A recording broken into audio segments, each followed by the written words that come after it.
One day around 850 CE, a goat herd named Caldi observed that after nibbling on some berries, his goats started acting abnormally. Caldi tried them himself, and soon enough, he was just as hyper. This was humanity's first run-in with coffee, or so the story goes. When exactly people began consuming coffee is unclear, but at some point before the 1400s, in what's now Ethiopia, people began foraging for wild coffee in the forest undergrowth. The reason coffee plants are equipped with lots of caffeine might be because it makes them unattractive to herbivores or more attractive to pollinators. But either way, people caught on to coffee's advantages and began making tea from its leaves, combining its berries with butter and salt for a sustaining snack, and drying, roasting, and simmering its cherries into an energizing elixir. Coffee rode trade routes into the Middle East, and its widespread popularity began brewing in earnest in the 1450s. Upon returning from a visit to Ethiopia, a Sufi leader recommended that worshippers in Yemen use coffee during ritual chants and dances. Soon enough, people within the Ottoman Empire began roasting and grinding the beans to yield a darker, bolder beverage. Many gathered in guest houses and outside mosques to partake in coffee's comforts. But authorities grew concerned about whether coffee's influence was innocent or intoxicating, and if Muslims should be allowed to drink it. Indeed, in 1511, a religious court in Mecca put coffee on trial. Scholars finally deemed it permissible, so coffee houses sprang up in Damascus, Istanbul, and beyond, where clientele could sip coffee, smoke, and enjoy a variety of entertainment.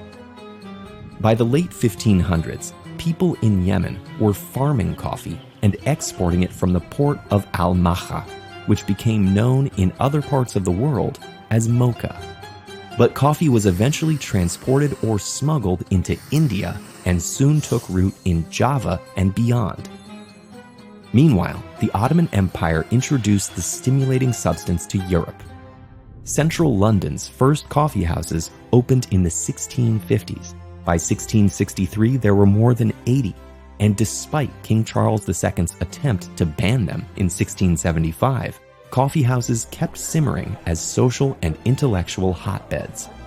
In 1679, for instance, patrons of Garraway's Coffee House had the pleasure of watching Robert Hooke, the scientist who coined the term cell, publicly dissect a porpoise.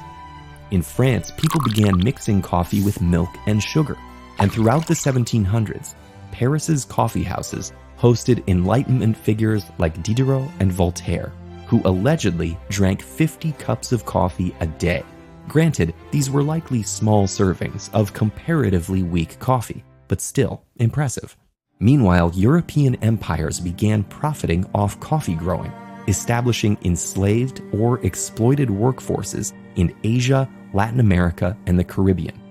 As cultivation boomed in Latin America, fueled by slavery, growers displaced indigenous populations and burned forests to establish ever-expanding plantations. By 1906, Brazil was exporting over 80% of the world's coffee. That same year, the Milan World's Fair showcased the first commercial espresso machine. And alongside the development of industrial roasting equipment came various coffee brands. By the mid-1950s, about 60% of U.S. factories incorporated coffee breaks. As African countries cut colonial ties, many ramped up coffee production.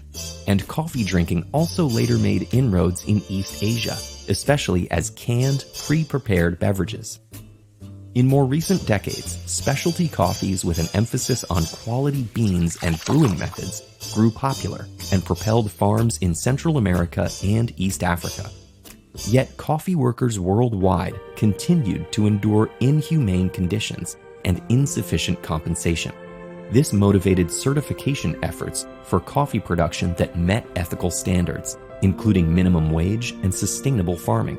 But issues still loom over the industry. And because of climate change, the equatorial bean belt where coffee thrives is projected to shrink in upcoming decades. It's unclear exactly what this might look like, but scientists are investigating possibilities like resilient coffee hybrids that might help weather the unpredictable future, all to protect the beverage that's become a cherished part of daily rituals worldwide.